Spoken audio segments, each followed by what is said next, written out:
A mysterious shrine within a mysterious forest atop a mysterious plateau in the middle of very ordinary plainlands.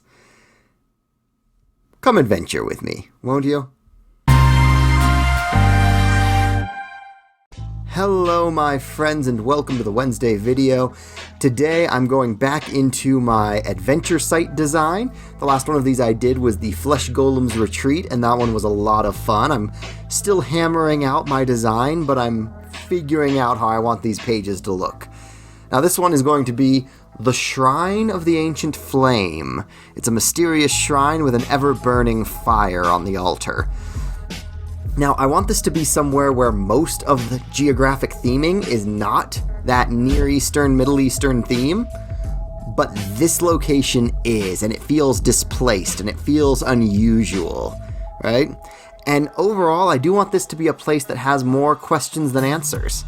You know, a lot of mystery surrounds this place, and the players aren't going to learn all there is to know about a place like this. Because you never do learn all there is to know about a place like this. It's a matter of historical curiosity.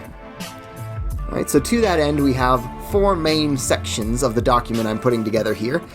First off, well, before I get into any of the text sections, I do want to get a drawing of the shrine that I'm going to plug into my Plains template.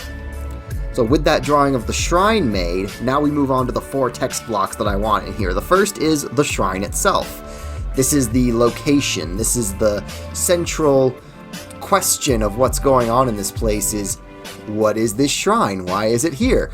And these are the questions that the players won't get answers to. They'll get partial answers. You know, for example, a player with stone cunning will realize that this is a rare sandstone formation that's prized for its durability but isn't native to this area.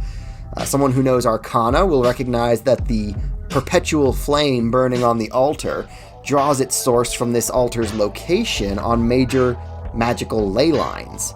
Right? So those ley lines run through, there's a very high natural magic in the area, and this thing's able to fuel itself off of that ambient magic. Right? And so we have all those kinds of things, so little partial answers about what's going on, but nothing that makes anyone go, oh, that's what this is.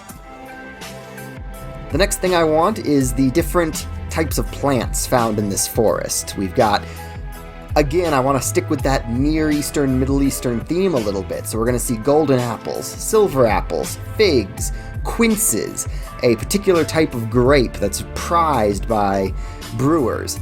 And then for the sake of bringing in mushrooms, because ever since Tolkien, mushrooms are just a part of fantasy, we'll have a couple of different types of custom mushrooms designed for the world.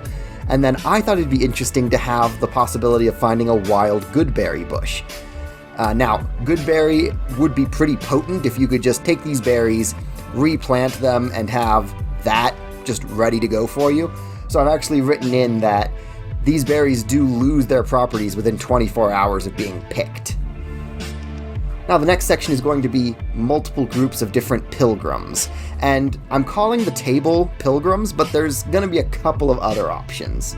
Right? So, in addition to the different cults and religions and penitents of every stripe who want to come to this mysterious place and worship, you also run into groups like the Band of Charlatans, who've set up at the top of the path to charge pilgrims a fee to visit the site. You've got groups like the Orcish Warband, who saw a plateau with a single point of entry, good defensible location to heal up before we march back home.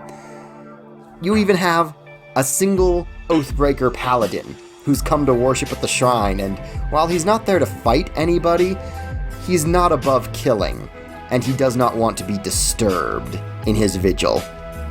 And finally, we have the mysterious Silver Stag, a strange, possibly fey creature that eludes capture, eludes pursuit. But as long as the party is not violent towards it, it will eventually come to them in the night and lead them to a treasure. And it's not a massive treasure, but it is again something to raise more questions than answers. It's a small chest with 20 silver pieces and an unknown ancient currency, a vial of cold spring water that magically stays cold, and a small silver harp. Now, as to why someone would have put these things in this place, again, we don't give the answers to that. I don't even know the answers, and I'm the one designing this, right? Like, some of these are just going to be questions to make the world a strange and mysterious and magical place, which I'm all for. So with all of these design elements put in, let's hop to the finished version and see what it looks like. And so we have the Shrine of the Ancient Flame. We got the approach. I actually kind of like some of these things I was able to work out here. You can find out more about the shrine in-game through the Detect Magic spell, an Arcana check, a History check, or if you have Stone Cunning, which is the Dwarven racial ability that's just, hey, you sometimes get to know extra stuff about rocks. We have the DC 12 Perception check to find any of these delicious foods in the forest. Yeah. I did my best to make elf lace and silver truffles sound appetizing. I'm very, very not into mushrooms, but hopefully someone who does like mushrooms will read this and go, oh, those sound like tasty mushrooms. On the back, I've got the pilgrims you will encounter on your approach to the site. A lot of different things here to see and deal with. And then various interactions with a creature known as the Silver Stag.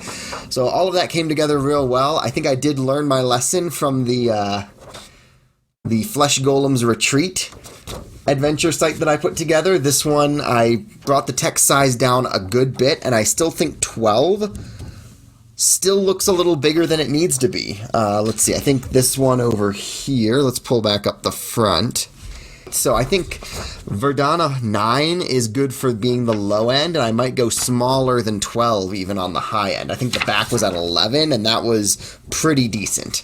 11 did the job okay. So still figuring out my style guides and everything with these as I make them up and print them out, but happy with how this one turned out. I think this will be a very interesting and fleshed out adventure site the next time I'm able to get some players to come and see it. So, got my red notebook with its creatures and more creatures and its locations. And we'll throw this location in right after Flesh Golem's Retreat. I think for now I'll just keep the locations alphabetized and see if I want to break them down by location type a little bit more from there. But there we have it, in the book, ready to go and ready for use the next time I need to throw a quick location into one of my tabletop games.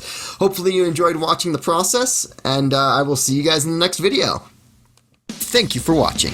Please share the video with a friend or several friends, and let me know in the comments if there's anything you'd like to see me draw in a future video. Later, y'all!